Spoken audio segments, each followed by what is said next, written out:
David Richardson had built his empire on the belief that success meant never showing weakness. But one evening, hidden behind his mahogany office door, he would hear words from his housemaid that would shatter everything he thought he knew about strength, love, and what truly matters in life. This is the story of how a powerful man discovered that the most important lessons don't come from boardrooms. They come from the heart. Before we jump back in, tell us where you're tuning in from, and if this story touches you, make sure you're subscribed, because tomorrow I've saved something extra special for you. The rain pelted against the floor-to-ceiling windows of the Richardson penthouse as David Richardson adjusted his platinum cufflinks for the third time that evening. At 42, he commanded a tech empire worth $2.8 billion, his company Richardson Industries dominating the artificial intelligence market across North America. Every morning, he woke up in his 15,000-square-foot Manhattan penthouse, checked his stock portfolio, which had grown by another few million overnight, and prepared for another day of crushing his competition. David's daily routine was a masterclass in efficiency and control. By 5:30 a.m., he was already on his Peloton bike in his private gym, cycling while simultaneously reviewing quarterly reports on his tablet. His personal chef, Marcus, would have prepared his exact breakfast: steel-cut oats with precisely measured blueberries, 2 poached eggs with organic spinach, and a protein shake with supplements that cost more than most people's monthly salary. David consumed this meal while his driver navigated through New York traffic, his attention divided between 3 phones and a laptop, orchestrating deals across different time zones. The penthouse itself was a testament to his success and his isolation. Minimalist furniture in shades of gray and black dominated the space, with abstract art pieces that cost 6 figures hanging on pristine white walls. Everything was perfectly arranged, photographed for Architectural Digest just 6 months prior. The kitchen gleamed with professional-grade appliances that rarely saw use, since David typically ate at business dinners or had meals prepared by his staff. His home office occupied an entire wing, complete with multiple monitors displaying real-time market data, video conferencing equipment for international calls, and a collection of awards recognizing his business acumen. But the penthouse felt more like a luxury hotel than a home. David rarely entertained guests. Business associates were met at exclusive restaurants or corporate offices. His personal relationships had been casualties of his relentless pursuit of success. His ex-wife, Catherine, had left him 3 years earlier, taking with her dreams of family dinners and weekend getaways that David had always promised after this next big deal. She'd grown tired of competing with his empire for attention, tired of feeling like another item on his schedule rather than his partner. Their divorce had been swift and clinical, handled by teams of lawyers who negotiated the terms like a merger. Catherine had moved to a modest home in Connecticut, wanting their 8-year-old daughter Emma to have a normal childhood away from the pressure and artificiality of Manhattan's elite social circle. The custody arrangement reflected David's priorities. Emma spent every other weekend with him, and 1 evening per week, fitting neatly into his calendar between board meetings and investor calls. During these visits, David struggled to connect with his daughter. He would take her to the most expensive restaurants in the city, buy her designer clothes and toys she barely touched, and arrange activities he thought children should enjoy: Broadway shows, museum exhibitions, private shopping experiences. But Emma seemed uncomfortable in his polished world, often asking when she could go home to her mother. She was quieter during their time together, polite but distant, as if she sensed that she, too, was being managed rather than loved. David convinced himself that providing for Emma financially was the ultimate expression of his love. He'd established a trust fund that would ensure her financial security for life, paid for the best private schools, and had already begun researching elite universities for her future. In his mind, he was giving her opportunities he'd never had as a child, growing up in a modest household in Ohio, where his father worked double shifts at a manufacturing plant and his mother cleaned houses to make ends meet. The irony was lost on him. He'd escaped that world of financial struggle only to create a different kind of poverty in his daughter's life. Emma had every material advantage, but lacked the one thing David's strict upbringing had taught him to suppress: genuine emotional connection and unconditional presence.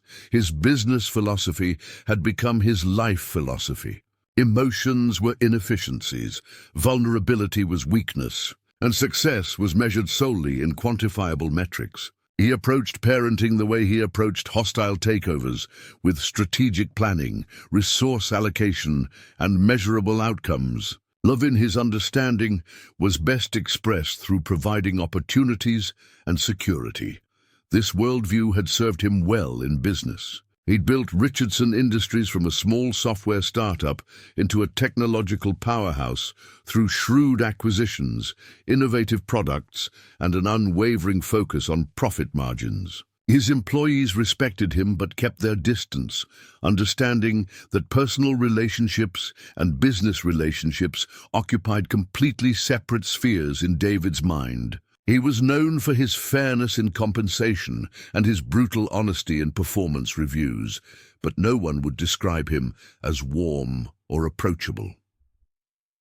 The penthouse reflected this compartmentalized existence. Emma's bedroom was impeccably decorated by an interior designer who specialized in children's spaces, filled with age-appropriate furniture and toys selected from catalogs rather than chosen with knowledge of Emma's actual interests. The room looked perfect in photographs but felt sterile and unlived in, more like a display in a furniture showroom than a space where a child might feel comfortable being herself.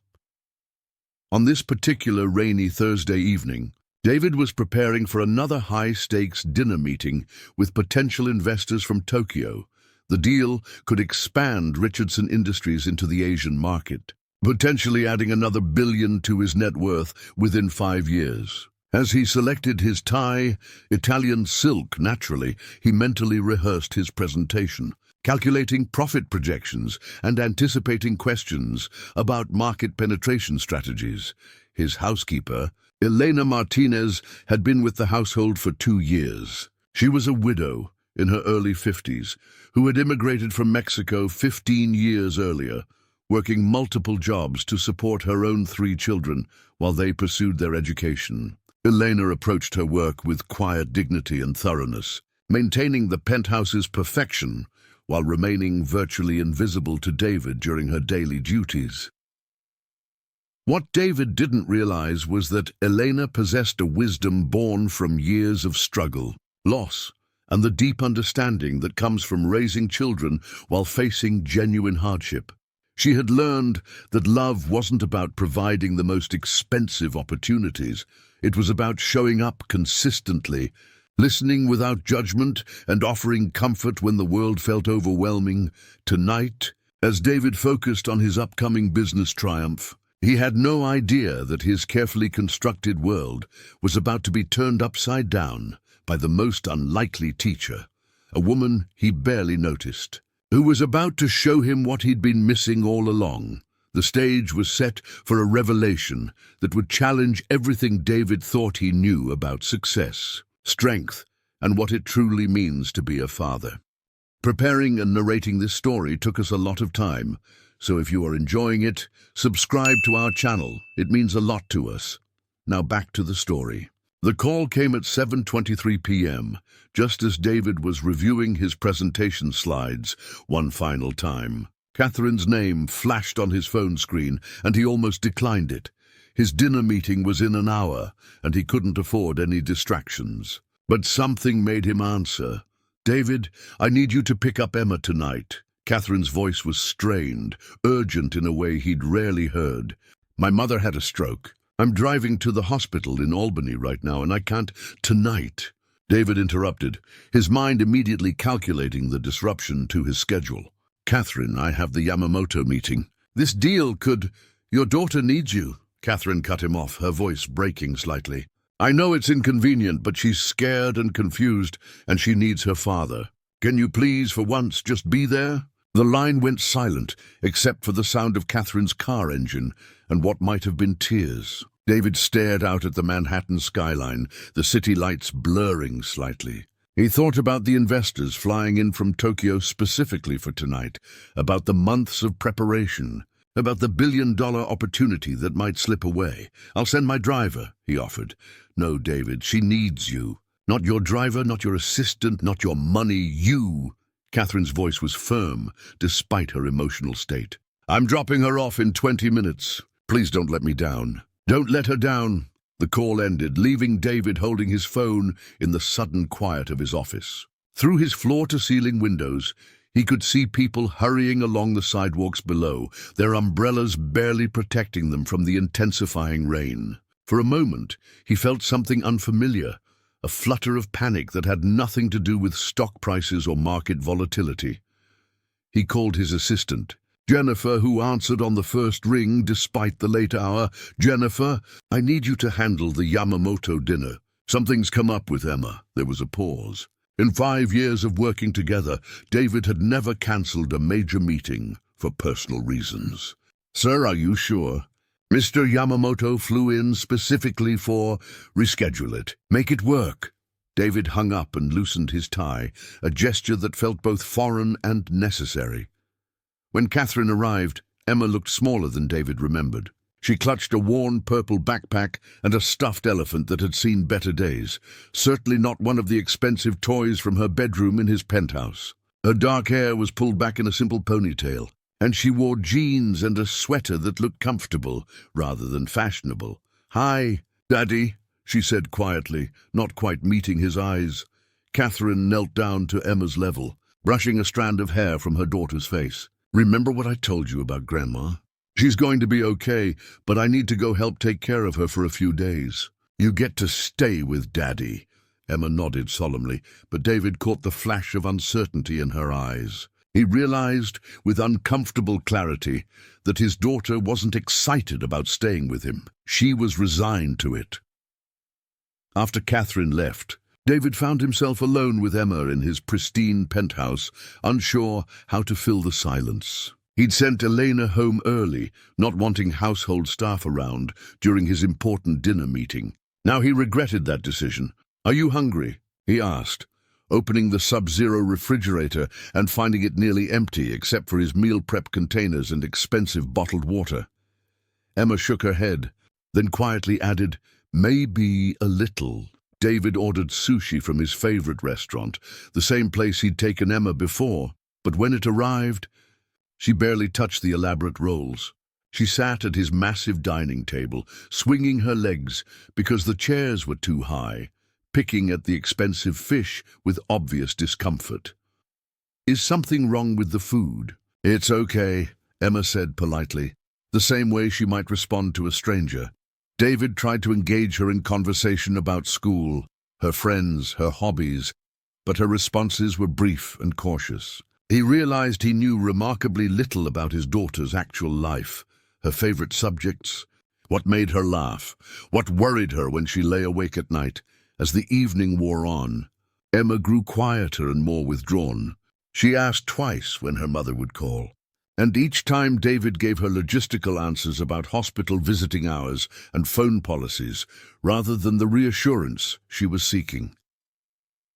By 9 o'clock, Emma was fighting back tears. David, feeling increasingly helpless, suggested they watch a movie in his home theater. But as they sat in the leather recliners, designed for adult entertainment, not family bonding, Emma began to cry in earnest. "I want Mommy," she sobbed, her small body shaking with the force of her emotions. "What if Grandma dies? What if Mommy doesn't come back?" David's instinct was to provide solutions, to explain the statistical likelihood of stroke recovery, to assure her that he had the resources to handle any emergency. But faced with his daughter's raw fear and grief, his business strategies felt inadequate. "Emma, your grandmother is getting the best medical care available. I can arrange for specialists, private rooms. I don't care about that." Emma's cry was sharp, cutting through his carefully measured response. "I just want them to be okay." David reached out awkwardly to pat her shoulder, but Emma pulled away, curling into herself on the oversized chair. Her rejection stung in a way he hadn't expected. He was used to being needed, respected, sought after for his expertise and resources. But his own daughter was pulling away from him when she needed comfort most, feeling completely out of his depth. David did the only thing he could think of. He called Elena, Mrs. Martinez. "I'm sorry to bother you at home, but could you come back? Emma is upset and I'm not sure how to help her." There was no judgment in Elena's voice, only quiet understanding. "Of course, Mr. Richardson. I'll be there in 30 minutes. While they waited, David sat helplessly as Emma continued to cry, her sobs echoing in the cavernous penthouse. He found himself studying his daughter's face, really looking at her for perhaps the first time. She had Catherine's expressive eyes and delicate features, but there was something else there, something uniquely hers that he'd never noticed in their structured visits. She was grieving not just for her grandmother's health, but for the uncertainty that had suddenly entered her stable world. And in that moment, David realized that all his wealth and influence couldn't fix what was really wrong. His daughter needed emotional support, not solutions, and he had no idea how to provide it. When Elena finally arrived, still wearing her coat damp from the rain, Emma looked up with the first spark of hope David had seen all evening. Something was about to change, though David had no idea just how profoundly this night would alter the trajectory of both their lives.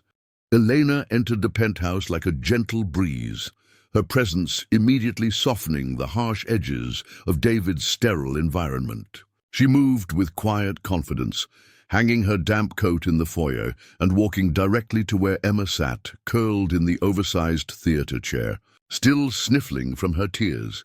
"Mija," Elena said softly, using the Spanish term of endearment that Emma had heard her use before. "What has you so sad tonight?" Emma looked up at Elena with an expression David had never seen her wear in his presence, complete trust and relief. Without hesitation, she slipped off the chair and wrapped her arms around Elena's waist, burying her face against the housekeeper's simple cardigan. David watched this interaction with growing discomfort. In 2 minutes, Elena had achieved what he'd failed to accomplish all evening. She'd made Emma feel safe. The ease of their connection highlighted his own inadequacy in a way that made his chest tighten with an unfamiliar emotion he refused to acknowledge as jealousy. "Why don't we go to the kitchen and make some warm milk with honey?" Elena suggested, smoothing Emma's hair with practiced gentleness. "And you can tell me about your grandmother." As they walked toward the kitchen, David followed at a distance, unsure of his role in this domestic scene. His kitchen, with its professional-grade appliances and imported marble countertops, had never hosted anything as simple as making warm milk for a scared child. Elena moved through the space with surprising familiarity, locating a small saucepan and finding the honey that David's personal chef kept for his occasional tea. "My grandma was making cookies when it happened," Emma said, climbing onto one of the bar stools at the kitchen island. "Mommy said she just fell down and couldn't get up. What if she can't make cookies anymore?" David opened his mouth to explain that physical therapy could help stroke patients regain motor function, that there were excellent rehabilitation facilities, that money wasn't an obstacle to her grandmother's recovery. But Elena caught his eye and gave the slightest shake of her head, a gesture so subtle he almost missed it. "Tell me about these cookies," Elena said instead, stirring milk in the saucepan with slow, meditative movements. "Were they special cookies?" "Chocolate chip," Emma said, her voice brightening slightly. "But not from the store. She makes them from scratch, and she lets me help measure the flour. She says measuring is the most important part, because if you get it wrong, the cookies won't taste right." David found himself leaning against the doorframe, observing this conversation with growing frustration. Elena wasn't solving anything. She wasn't addressing Emma's fears about her grandmother's health or providing any concrete reassurance about the future. She was just listening, and somehow Emma was responding to this approach in a way she never responded to his logical explanations and practical solutions. "My grandmother taught me to make cookies too," Elena shared, testing the temperature of the milk with her finger. "In Mexico when I was about your age. She said cooking was like love. You can't rush it, and the most important ingredient isn't something you can buy in a store. What ingredient? Emma asked, genuinely curious now. Attention, Elena said simply. Paying attention to what you're doing. Paying attention to the person you're cooking for. That's what makes food taste like love. David's phone buzzed with notifications, probably fallout from canceling the Yamamoto meeting. His instinct was to check the messages, to manage the crisis his personal decision had created. But something kept him frozen in place, watching Elena pour the warm milk into a mug and add a careful drizzle of honey. "Mr. Richardson," Elena said, turning to include him in the conversation, "would you like some warm milk too?" The question caught him off guard. When was the last time someone had offered to take care of him? He couldn't remember. His relationships were transactional. He paid people to provide services, and they delivered those services efficiently. The idea of accepting comfort, of admitting he might need something as simple as warm milk on a difficult evening, felt foreign and somehow threatening. "I'm fine," he said quickly, then added, "Thank you," Eleanor nodded, understanding something in his refusal that David himself couldn't identify. She handed Emma the mug and settled onto the stool beside her, creating an intimate circle that David remained outside of, despite being in his own kitchen. "Misha, are you worried that loving your grandmother isn't enough to help her get better?" Elena asked gently. Emma nodded, tears threatening again. "I love her so much, but what if love can't fix her? What if she's too broken?" David's business mind immediately jumped to research about stroke recovery rates, advanced medical interventions, and the correlation between family support and patient outcomes. But Elena's approach was entirely different. "Love doesn't always fix things the way we want them fixed," she said thoughtfully. "Sometimes love means staying close to someone even when they're struggling. Sometimes it means holding their hand while doctors do the fixing. And sometimes love means remembering all the beautiful things about someone, like the way they make cookies, so that those things live in your heart forever." Emma sipped her milk slowly, considering Elena's words. David found himself considering them too, though they challenged everything he believed about problem-solving and outcome management.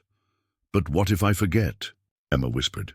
"What if I forget how her cookies taste or the way she sings when she's cooking?" "Oh, Mika," Elena smiled.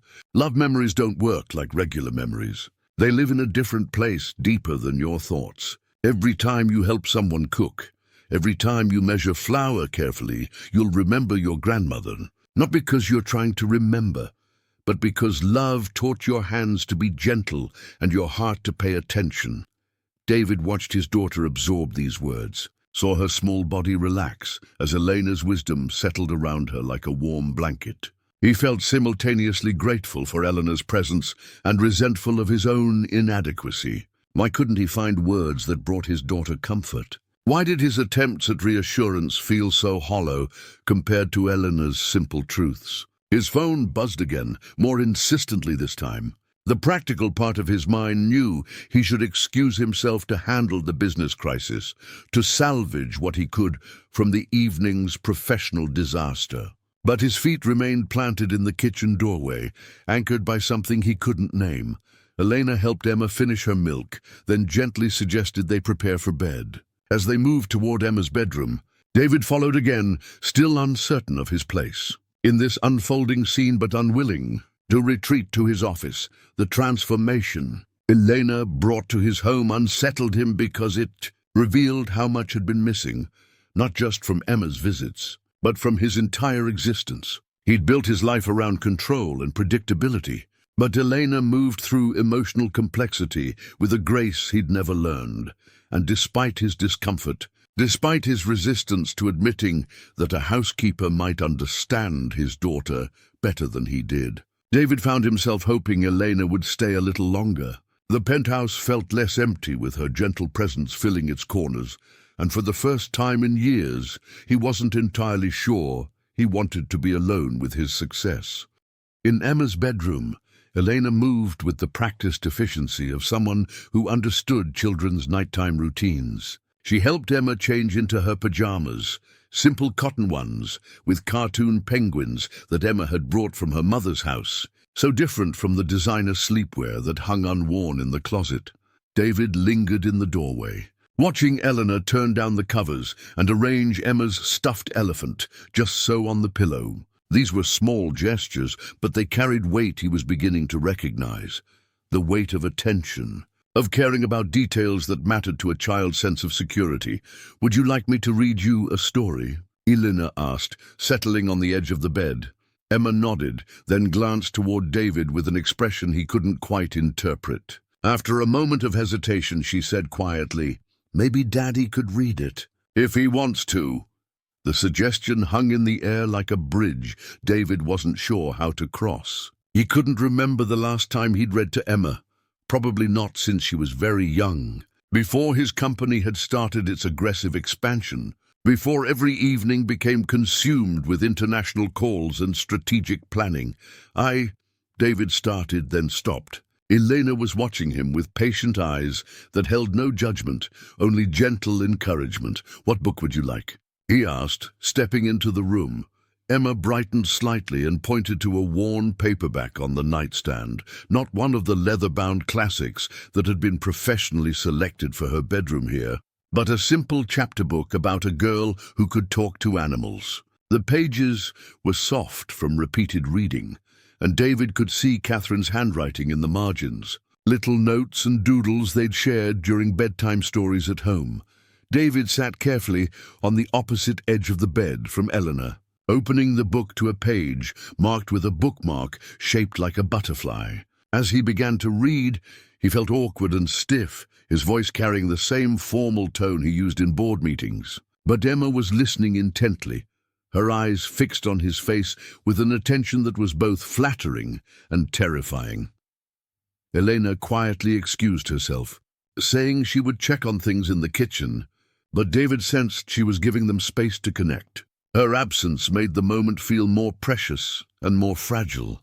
"Daddy, you're reading too fast," Emma said gently after a few minutes. David paused, realizing she was right. He'd been racing through the words as if the story were a quarterly report to be efficiently communicated, rather than a shared experience to be savored. "How should I read it?" he asked, genuinely uncertain. Emma scooted closer to him, close enough that he could smell her strawberry shampoo and feel the warmth of her small body beside him. "Like Mommy does. Like you care what happens to Maya and the animals." David looked down at the page with new eyes. Maya, the protagonist, was struggling to convince adults that animals had important things to say if people would just listen. The parallel wasn't lost on him. Here was his daughter, trying to teach him how to listen, how to slow down, how to care about things that couldn't be quantified on a balance sheet. He started again, this time allowing himself to feel curious about Maya's adventure, to let his voice rise and fall with the emotion of the story. Emma relaxed against his side, and David felt something shift in his chest, a loosening of tension he hadn't realized he'd been carrying. "Maya reminds me of Elena," Emma said sleepily as David turned another page. "She understands things that other people don't see." "What kind of things?" David asked, surprised by his own curiosity, like when someone is sad but pretending they're not, or when someone needs help but doesn't know how to ask for it. Emma's voice was growing drowsy, but her words were clear and thoughtful. "Elena always knows when I'm worried about something, even before I tell her." David continued reading, but part of his attention remained on Emma's observation. Did Elena see things in him that he didn't recognize? Was his carefully constructed composure as transparent as he'd always assumed? It was impenetrable. When the chapter ended, Emma was nearly asleep, but she stirred enough to whisper, "Thank you for reading to me. Daddy, I liked your voice when you read slow." After Emma drifted off, David found Elena in the kitchen, cleaning the mug and saucepan with quiet efficiency. The sight of her washing dishes in his kitchen, dishes used to comfort his daughter, stirred something uncomfortable in him. "You don't need to do that," he said. "I can handle the cleanup." Eleanor smiled softly, continuing to dry the small saucepan. Sometimes taking care of the small things is how we take care of the big things. David watched her movements, noting the care she took with even this simple task. "Elena, can I ask you something?" She nodded, giving him her full attention in a way that made him feel both seen and vulnerable. "How did you know what Emma needed tonight?" "I've been trying to help her for hours, and nothing I said made any difference." Elena set down the dish towel and considered his question thoughtfully. "Mr. Richardson, when my youngest son Carlos was 8, he fell from a tree and broke his arm. While we waited for the doctor, he wasn't crying about the pain. He was crying because he thought I would be angry that he'd climbed the tree after I'd told him it was dangerous." David frowned, not understanding the connection. I could have lectured him about following rules, or explained the medical procedure he was about to undergo, or calculated the cost of treatment, Elena continued. But what he needed was to know that I loved him more than I disapproved of his choice. So I held him and told him that even when we make mistakes, we're still worthy of love and comfort. "Emma wasn't misbehaving tonight," David said, confused. "No, but she was feeling something that scared her, the fear that love might not be enough to protect the people we care about. You tried to fix that fear with logic and resources. But sometimes fear doesn't need to be fixed, Mr. Richardson. Sometimes it just needs to be held." Elena's words settled into David's mind like seeds finding soil. He thought about his entire approach to parenting, to business, to life, always focused on solutions, on outcomes, on measurable results. But Elena was suggesting something different, that sometimes the solution wasn't to solve at all, but simply to be present with the difficulty. "I don't know how to do that," David admitted, the confession surprising him with its honesty. "Tonight, you started learning," Elena said gently. "When you slowed down your reading because Emma asked you to, you were holding her need to be heard. When you stayed in the kitchen instead of checking your phone, you were holding space for what was happening right here." David's phone, as if summoned by Elena's words, buzzed insistently on the counter. He glanced at it and saw 17 missed messages, including several marked urgent from his assistant and board members. The Yamamoto situation was escalating, requiring immediate damage control. But for the first time in his professional life, David silenced the phone without reading the messages. "Will you stay tonight?" he asked Elena. "Emma might need... I might need help if she wakes up scared." Elena nodded, understanding both what he'd said and what he couldn't yet say. "Of course, Mr. Richardson, we all need help sometimes. That's what makes us human." As Elena settled into the guest room down the hall, David remained in the kitchen, staring out at the city lights and feeling the strange sensation of his world expanding to include possibilities he'd never considered. For the first time, he was beginning to understand that there might be forms of success that couldn't be measured in dollars or market share, and forms of failure that had nothing to do with quarterly earnings. David woke at 5:15 a.m. to the sound of Emma screaming.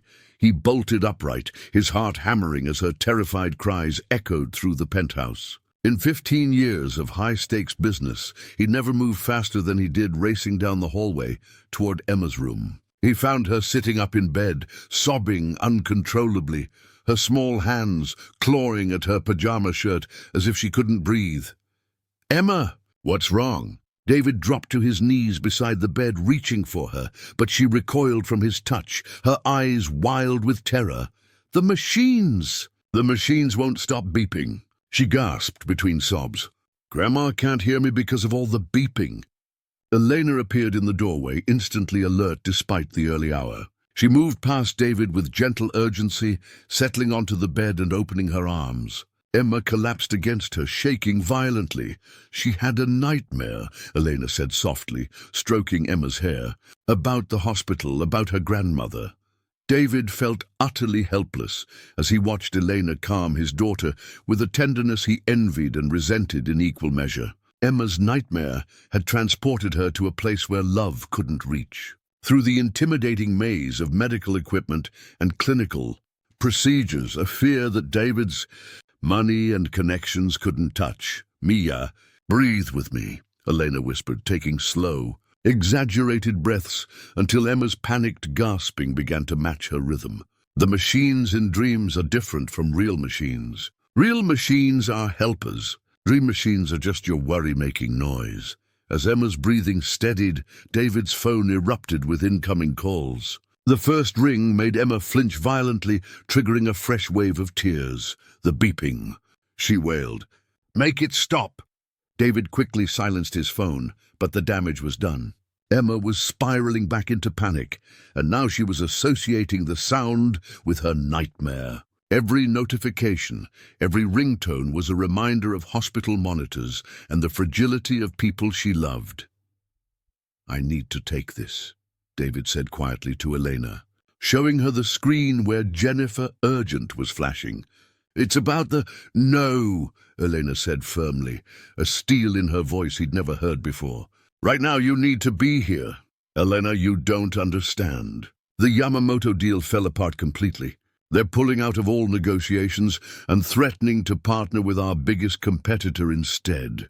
I could lose $1 billion in market value, and my board is meeting in 3 hours to discuss my future as CEO. Elena met his eyes with unwavering intensity. "And what will you lose if you leave your daughter right now?" The question hit David like a physical blow. He looked at Emma, who was watching their exchange with the hypervigilant attention of a child who'd learned that adults' priorities often didn't include her needs.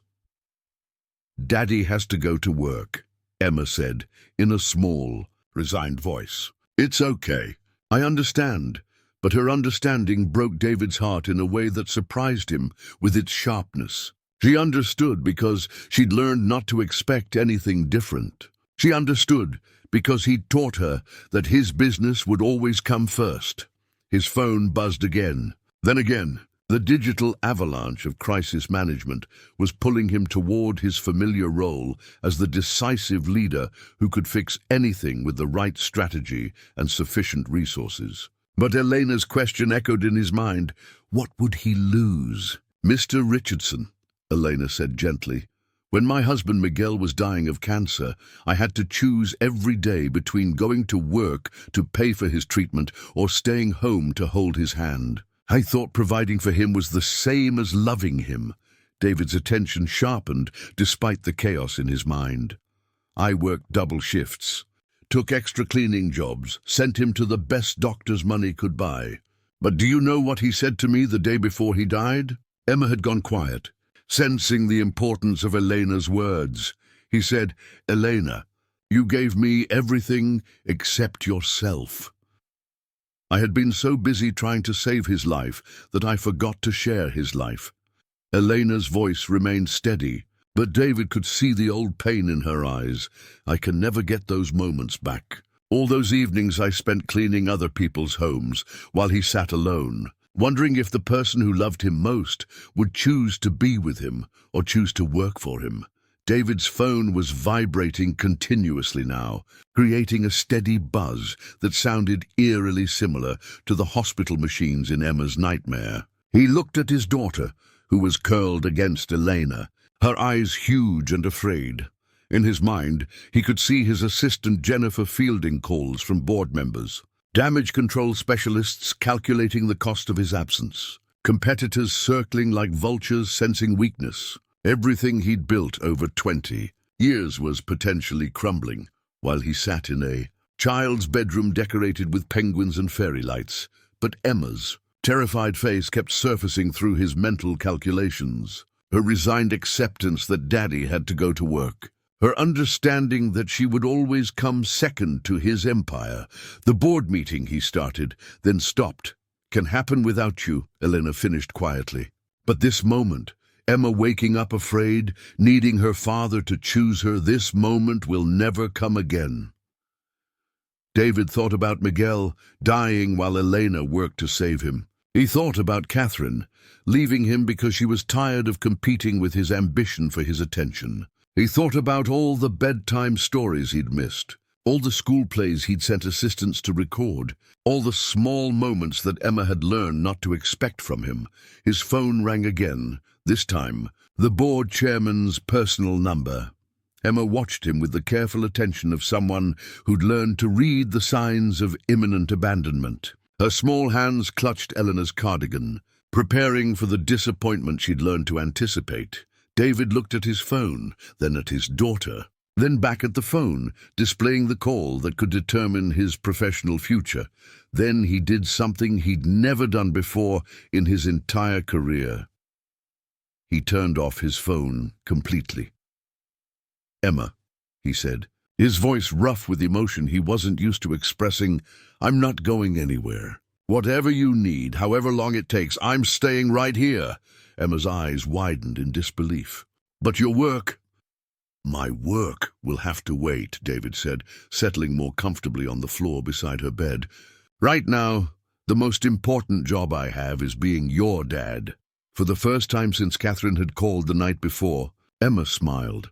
A small, tentative smile, but real nonetheless. Elena squeezed David's hand briefly, a gesture that conveyed both approval and the recognition that he was finally beginning to understand what she'd been trying to teach him.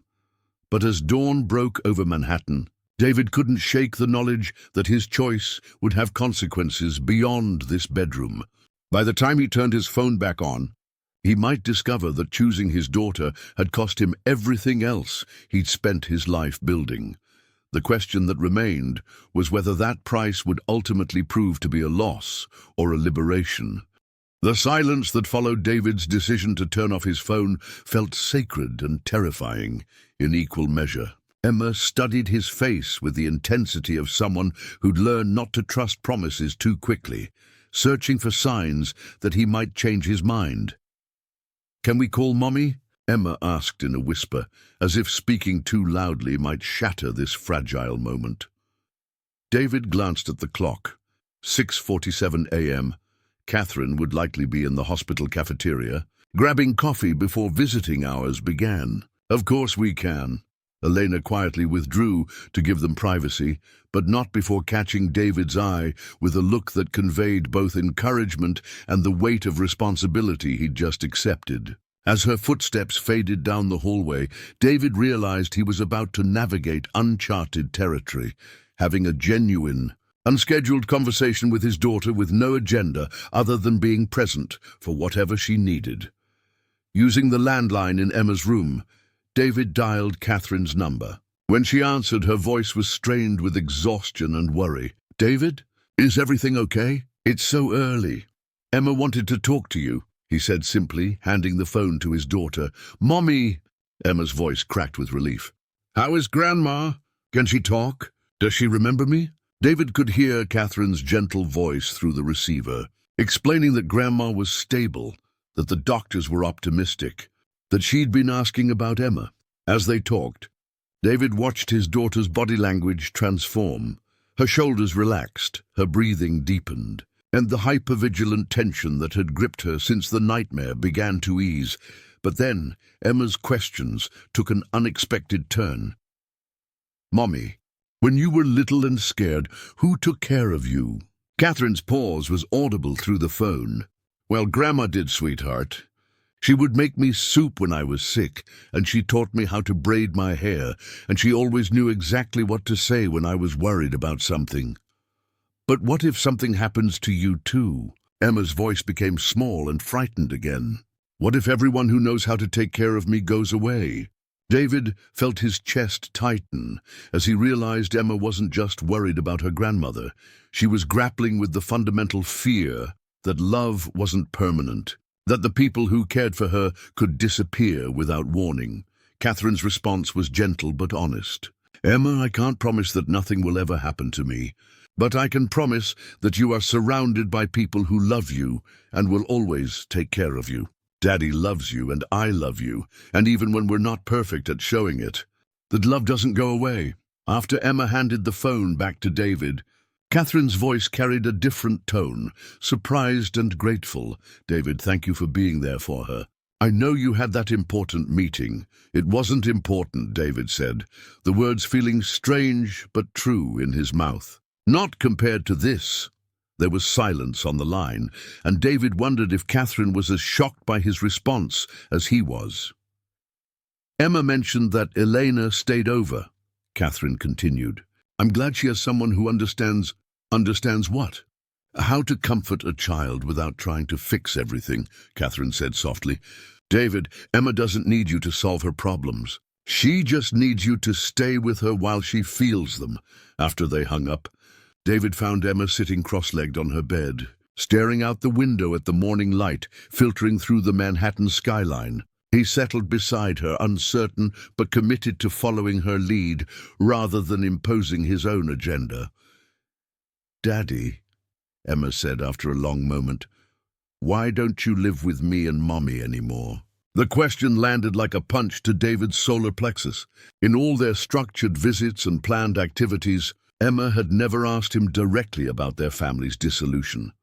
David's instinct was to provide the diplomatic answer he'd rehearsed, that Mommy and Daddy loved her very much but had grown apart, that sometimes adults needed different things, that it wasn't her fault. But something in Emma's direct gaze demanded more honesty than he'd ever given her. I made a mistake, he said slowly, testing each word. I thought that working hard and making money was the same thing as showing love. I thought if I could buy you and Mommy everything you needed, that would prove how much I cared. Emma nodded thoughtfully, as if this explanation made sense to her in ways David hadn't expected. But Mommy needed you to be home for dinner, Emma said matter-of-factly, and I needed you to help me with my homework and read me stories. You can't buy those things. The simple clarity of Emma's observation cut through years of David's carefully constructed rationalizations. She understood something about love and presence that he was only beginning to grasp. You're right, David said, his voice thick with regret. I can't buy those things. And I'm sorry I tried to. Emma was quiet for several minutes, processing this admission. Then she asked, Daddy, do you know how to braid hair? The unexpected question made David laugh, a real laugh, not the polished chuckle he used in business meetings. No, I don't. Do you want to learn? Grandma was going to teach me, Emma said wistfully. She said every girl should know how to braid her own hair so she never has to depend on anyone else to feel pretty. David thought about his mother, who had worked long hours cleaning houses and had taught herself to cut hair so she could save money on salon visits. He thought about Elena, who moved through the world with quiet dignity despite having every reason to feel defeated by life's hardships. He thought about Catherine, who had learned to be both mother and father to Emma during his emotional absence. Maybe Elena knows how to braid hair, David suggested. Would you like to ask her? Emma's face brightened. Could we surprise Mommy with a picture? So she knows I'm learning Grandma's lessons even when Grandma can't teach them herself. As they made their way to the kitchen to find Elena, David realized something profound was happening. Emma wasn't just processing her fear about her grandmother. She was creating a new understanding of how love could be passed between people. How caring could take different forms while maintaining its essential truth. Elena was preparing breakfast, moving with her characteristic grace between the stovetop and counters. When Emma explained her request, Eleanor's entire face illuminated with joy. Of course, Mija! My own grandmother taught me to braid when I was exactly your age. It would be my honor to teach you. As Elena settled Emma at the kitchen island and began sectioning her hair, David watched his daughter's reflection in the window, her face peaceful and focused, her trust given freely to this woman who had shown up consistently with patience and wisdom. And for the first time in his adult life, David understood that love wasn't something you earned through achievement or purchased through provision. It was something you gave through presence, received through vulnerability, and multiplied through the simple act of showing up when someone needed you most. 3 days later, David Richardson did something that would have been unthinkable a week earlier. He cooked breakfast for his daughter. The kitchen that had once been Elena's domain during Emma's stay had become a space of discovery and minor disasters. David stood at the stove, attempting to flip pancakes, while Emma sat at the counter, her hair in the perfect braid Elena had taught her, offering commentary on his technique. The bubbles have to pop on top before you flip them, Daddy, Emma instructed, with the patient tone of someone who had become accustomed to teaching rather than being taught. David had turned his phone back on the evening after Emma's nightmare, bracing himself for the professional devastation he'd surely find. The messages were brutal: 47 missed calls, hundreds of emails, and a terse message from the board chairman stating that an emergency meeting had been called for the following Monday to discuss leadership, stability, and fiduciary responsibility. But something unprecedented had happened. David found he cared less about the corporate crisis than he'd expected. Not because the potential consequences weren't severe, he could still lose everything he'd built, but because he'd discovered something more valuable than his previous definition of success. Elena entered the kitchen, returning from the grocery store where she'd gone to buy ingredients for homemade soup. She'd extended her stay at David's request, not as hired help, but as something closer to family, a bridge between the man he'd been and the father he was learning to become. "How are our chefs doing this morning?" she asked, setting down bags filled with fresh vegetables and herbs. "Daddy burned the first 3 pancakes," Emma reported cheerfully. "But I think he's getting better." David glanced at Eleanor, expecting to see judgment or amusement in her expression, but found only warm approval. Over the past few days, she'd witnessed his transformation from confident executive to fumbling father, and her steady presence had made his vulnerability feel safe rather than shameful. "Mr. Richardson," Eleanor said as she began unpacking groceries, "Emma told me you're going to take her to visit her grandmother today." David nodded, sliding a successfully golden pancake onto Emma's plate. "Catherine called this morning. Her mother is doing much better, and she thought Emma might like to see for herself that the hospital isn't as scary as her nightmare made it seem." What David didn't mention was how terrified he was of this visit. He'd never been comfortable in hospitals. Too many variables he couldn't control, too much human suffering that couldn't be solved with strategic planning. But Emma had asked him to come with her, and he'd learned that saying yes to his daughter's requests was becoming easier than saying no. "Will you help me pick flowers from the rooftop garden?" Emma asked Elena. "Mommy said Grandma loves daisies, and I want to bring her some that smell like sunshine." Elena's face lit up. "Of course, Mia. Your grandmother will love knowing that you chose them specially for her."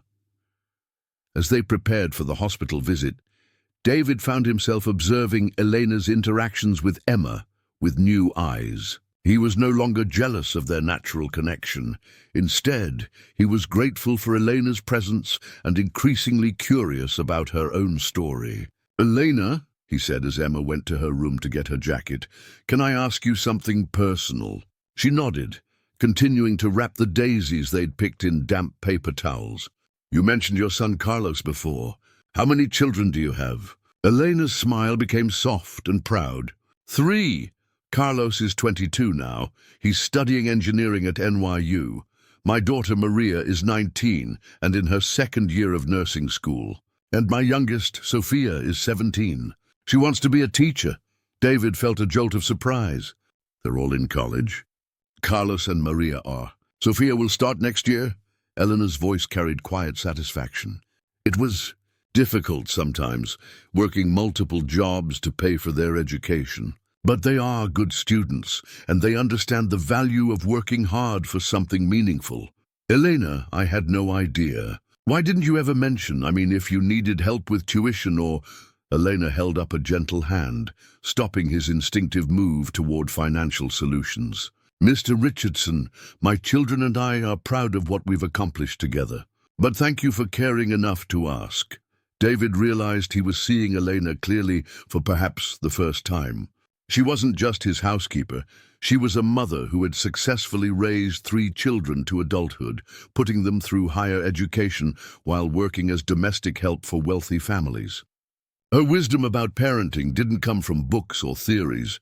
It came from years of making impossible choices and finding ways to show love, even when exhausted by life's demands. "Elena, I owe you an apology," David said quietly. She looked at him with gentle curiosity. I've been so focused on what you could teach me about being a father that I never bothered to learn who you are as a person. I'm sorry for seeing you only as help, instead of as someone with your own remarkable story." Elena's eyes brightened with tears she didn't let fall. "Thank you for saying that, Mr. Richardson. But you know, sometimes we don't see each other clearly at first. What matters is when we choose to really look."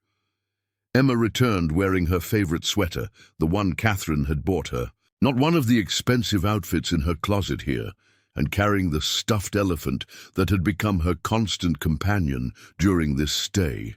"I'm ready," she announced, then paused. "Elena, will you come with us? I think Grandma would like to meet you."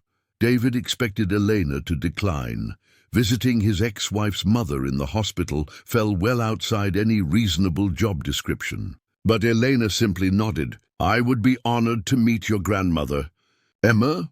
As they rode in David's car toward the hospital in Albany, Emma chattered about what she wanted to tell her grandmother, her earlier fears replaced by excited anticipation. David listened to her voice, watching the countryside pass outside the windows, and realized that his definition of success had fundamentally shifted. His phone had been buzzing periodically with urgent messages, but he'd learned to glance at it only when Emma was occupied, and even then to respond only to genuine emergencies. The board meeting loomed large in his mind, but it no longer felt like the most important challenge he was facing.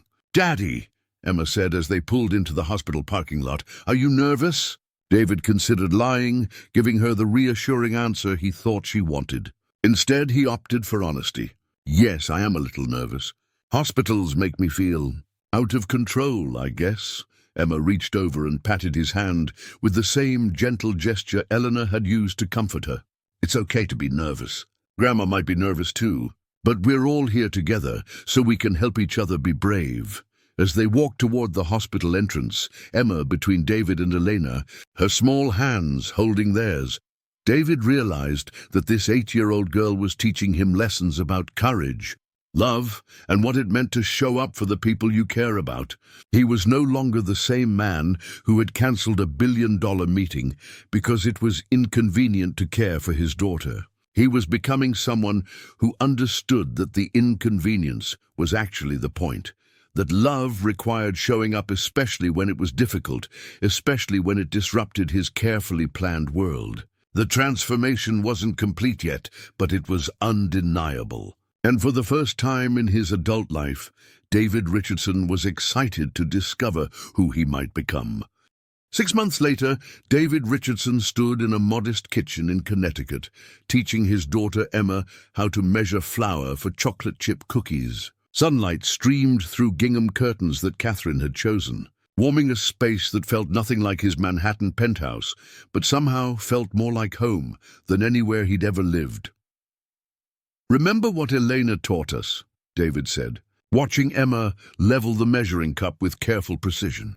"Measuring is the most important part because if you get it wrong, the cookies won't taste right." Emma finished, beaming with pride at remembering the lesson. The past 6 months had rewritten every assumption David had held about success, failure, and what constituted a meaningful life.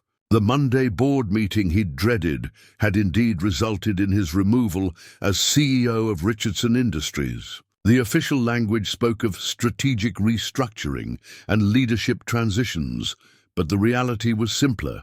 David had been fired for prioritizing his daughter over corporate profits. The financial consequences had been severe. His stock options had been revoked.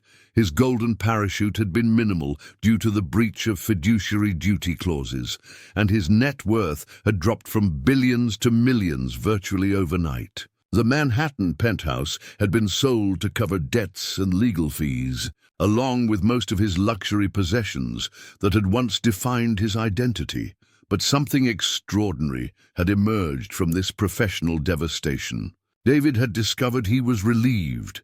The man who had once measured his worth in quarterly earnings and market dominance had found a different kind of richness. He'd moved to a small house just 3 miles from Catherine and Emma, close enough for Emma to ride her bike between homes, close enough for impromptu dinners and homework help on school nights. Elena had initially been heartbroken about leaving her position, worried about her own financial security and the disruption to her children's education costs. But David had surprised her and himself with a proposal that had nothing to do with employment and everything to do with family. "Elena," he had said during their last week in the penthouse, "I want to start a foundation. Nothing massive, nothing that would impress investors or get my name on buildings. Something small and real, focused on helping single parents afford educational opportunities for their children." Elena had listened with the careful attention she gave to everything.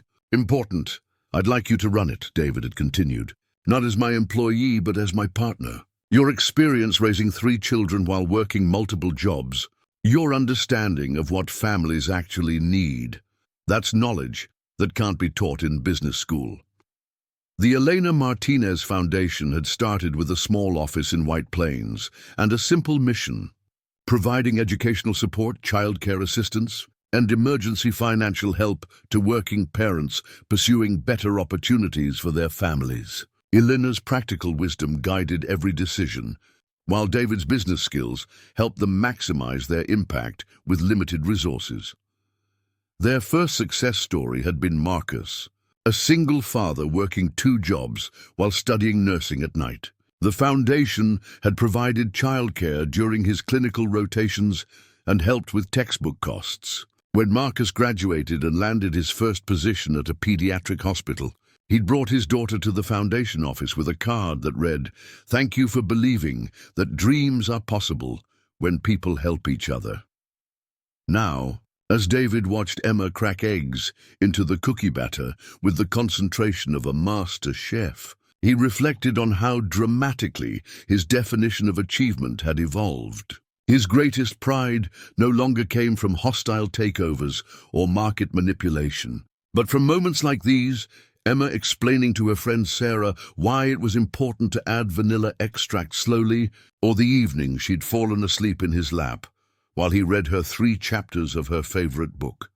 Catherine appeared in the kitchen doorway, home from her job at the local library where she'd started working part-time. Their relationship had transformed too, from the bitter resentment of their divorce to something warmer and more collaborative. They weren't reconciling romantically, too much had changed for that, but they had become true partners in parenting Emma. "How are our bakers doing?" Catherine asked, accepting the wooden spoon Emma offered her for a taste of the batter. "Daddy remembered not to overmix," Emma reported proudly. "And I remembered that love is the most important ingredient, even though you can't buy it at the store." Catherine met David's eyes over Emma's head, sharing a moment of amused recognition. Elena's wisdom had become part of Emma's vocabulary, woven into her understanding of how the world worked. "Speaking of Elena," Catherine said, "she called to confirm Sunday dinner. She's bringing Carlos and Maria. They want to meet Emma properly." David smiled. Elena's children had graduated from college debt-free, thanks partly to the foundation's support, but mostly due to their mother's sacrifices and their own determination. Carlos had landed a position with a sustainable energy company. Maria was working in a children's hospital, and Sophia had been accepted to a prestigious education program, with plans to teach in underserved communities. The Sunday dinners had become a tradition. Elena's family, David's small household, and sometimes other families from the foundation, gathering around Catherine's dining table for meals that lasted hours and conversations that mattered. It was chaotic and noisy, and nothing like the elegant dinner parties David used to host. But it was real in a way those polished events had never been. Emma's timer chimed, and she carefully removed the cookies from the oven with David's help. As they cooled, she arranged them on a plate with the same attention to detail she'd once seen Elena use for everything she did. "Daddy," Emma said, settling beside him at the kitchen table while they waited for the cookies to cool enough to eat, "do you miss your old job?" It was a question she'd asked before, but David's answer had evolved over time. "Sometimes I miss feeling important in that way," he said honestly. "I miss knowing that people needed me for big decisions. But you know what I don't miss?" Emma shook her head, genuinely curious. "I don't miss feeling empty after all those important meetings were over. I don't miss working so much that I forgot what you looked like when you smiled. And I definitely don't miss thinking that money was the only way to show people I cared about them," Emma considered. This with the seriousness she brought to all important conversations. Elena says that when people really change, they don't just become different, they become who they were supposed to be all along. David felt the familiar flutter of amazement at his daughter's wisdom, inherited from Elena and nurtured by Catherine, but uniquely her own. As evening settled over their small Connecticut town, David looked around Catherine's kitchen, at the family photos on the refrigerator, at Emma's artwork taped to the walls, at the evidence of a life lived for, connection rather than achievement, and realized that losing everything he'd thought mattered had led him to discover everything that actually did. His phone sat silently on the counter, no longer the demanding master it had once been. The foundation work was fulfilling, but didn't consume him. His relationship with Emma was no longer scheduled in blocks between meetings, but woven into the fabric of ordinary days. That night, as David tucked Emma into bed in her room at Catherine's house, a room that felt warm and lived in, filled with books she'd actually read and treasures she'd actually chosen, she asked him one more question. "Daddy, are you happy now?" David considered the question with the same care Emma had used to measure flour earlier that day. He thought about his smaller bank account and his simpler life. He thought about Elena, who had taught him that love was attention, and about Emma, who had shown him that presence was the greatest gift he could offer. "Yes, Emma," he said, meaning it completely. "I'm happy now."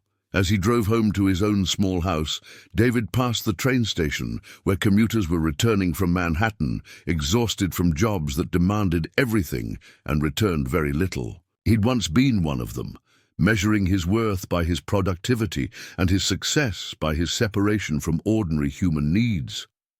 Now he understood what Elena had been trying to teach him from the beginning, that the most profound transformation comes not from acquiring more, but from finally understanding what you already have. Love wasn't something you earned through achievement or purchased through provision.